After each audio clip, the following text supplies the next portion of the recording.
সমকাল এই সমস্ত পত্রিকাগুলোতে আমি একটু উপসম্পাদকীয় কলাম লিখে থাকি। এই পর্যন্ত আমার জিও পলিটিক্সের উপরে সর্বমোট ৮টি বই প্রকাশিত হয়েছিল।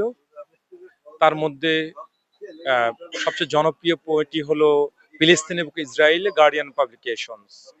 এটি মূলত মধ্যপ্রাচ্যে যেই জেরুজালেম, ফিলিস্তিন, এই ফিলিস্তিন নিয়ে, আল-আকসা চত্বরকে নিয়ে, অর্থাৎ বিশেষ করে সমগ্র পৃথিবীতে যে এক স্রষ্টাবাদী তিনটি ধর্ম রয়েছে, ইসলাম, খ্রিস্টান, ইহুদি, এই তিনটি ধর্মের উৎপত্তি এবং এই তিনটা ধর্ম মূলত যে মধ্যপ্রাচ্যকে কেন্দ্র করে, আল-আকসাকে কেন্দ্র করে যেই মহাযুদ্ধে গত শত শত বছর চালিয়ে যাচ্ছে। অতঃপর মুসলিমদের একটি তীর্থস্থান এই যে জেরুজালেম, সেখানে তারা বুক আগলে নিয়েছিল পৃথিবীতে ২০০০ বছর ধরে যাযাবর থাকা যে ইহুদি জনগোষ্ঠী তাদেরকে। অতঃপর বিশ্ব সাম্রাজ্যবাদী দেশগুলোর চক্রান্তে ইহুদিরে আজকে ওখানে জেঁকে বসেছে, আর ওখানে আদি মুসলিম জনগোষ্ঠী বাস্তুহারা হয়েছে, রাষ্ট্রহীন জনগণে রূপান্তরিত হয়েছে। সেই বিষয়গুলো এই বইটিতে আছে।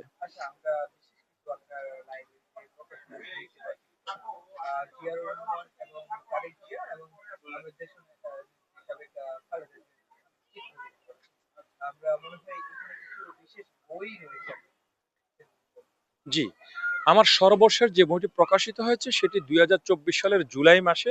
বইটির নাম হলো খালেদা জিয়া, তার ট্যাগলাইন হলো চিকিৎসা, গণতন্ত্র এবং আগামীর বাংলাদেশ।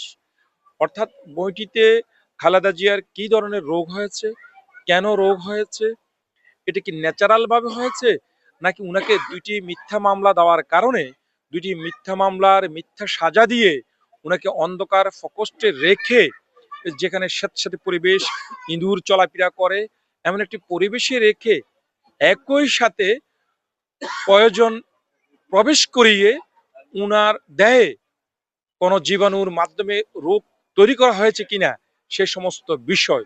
অতঃপর উনি গুরুতর অসুস্থ হওয়ার পরে উনার সুচিকিৎসার জন্য দেশের বাইরে নিয়ে যাওয়াটা কতটা জটিল, কতটা জরুরি প্রয়োজন ছিল সেই বিষয়। একই সাথে আওয়ামী লীগ সরকার সে সময় সাংবিধানিক নিয়ম দেখিয়ে উনাকে যে দেশের বাইরে নিয়ে যেতে দেননি, এটা কতটুকু অযৌক্তিক। কেননা তিনি ছিলেন একই সাথে 3বারের সাবেক প্রধানমন্ত্রী, সাথে সাথে বয়োবৃদ্ধ নারী, এবং যার স্বামী সাবেক রাষ্ট্রপতি, স্বাধীনতার ঘোষক, বহুদলীয় গণতন্ত্রের প্রবক্তা, যার রেখে যাওয়া গণতন্ত্রকে খালেদা জিয়া বিকশিত করেছেন এই জাতির জন্য। দেশ এবং আন্তর্জাতিক পরিমণ্ডলে বাংলাদেশকে অনেক উঁচু জায়গায় নিয়ে গিয়েছেন, বাংলাদেশের পররাষ্ট্রনীতিকে ডেভেলপ করেছেন, অর্থনৈতিক উন্নতি সাধন করেছেন, নারীর নিরাপত্তা এবং বৈষম্যহীন জায়গাগুলোকে উনি চলমান করেছেন। সেই নারীকে একটি সাংবিধানিক অবৈধ পন্থা দেখিয়ে আওয়ামী লীগ বিদেশ যেতে দেননি, অথচ তাদের ছোট ছোট পাতি নেতারাও সিঙ্গাপুরের মতো দেশে চিকিৎসা নিয়েছিলেন। সেই সমস্ত খুঁটিনাটি বিষয় রয়েছে এই বইতে। একই সাথে সেই সময় কেন বিএনপির মতো এত জনবান্ধব একটি দল, দেশের মাস পিপল তাদের পক্ষে থাকার পরেও কোন ধরনের ভুলের কারণে তারা ফ্যাসিস্ট আওয়ামী লীগ সরকারকে বিতাড়িত করতে পারেনি, খালেদা জিয়ার চিকিৎসার ব্যবস্থা করতে পারেনি, সেই বিষয়টি রয়েছে।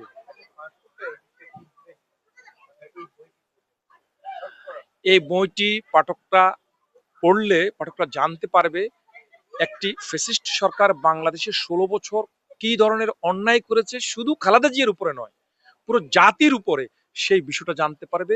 এবং একজন মহিষী নারীর উপর কতটুকু অত্যাচার করা হয়েছে, সাংবিধানিক মৌলিক অধিকার তার কতটুকু ভুলুণ্ঠিত হয়েছে, এবং তার চিকিৎসা দেওয়াটা যে বাধ্যতামূলক, এই বিষয়গুলো জানলে মানুষের মানবাধিকারের দিকগুলো উন্মুক্ত হবে, যাতে করে এই যুব সমাজ, এ জাতি আগামী দিনে কখনো অন্য কোনো মানুষের উপরে ফ্যাসিস্ট আচরণ করবে না।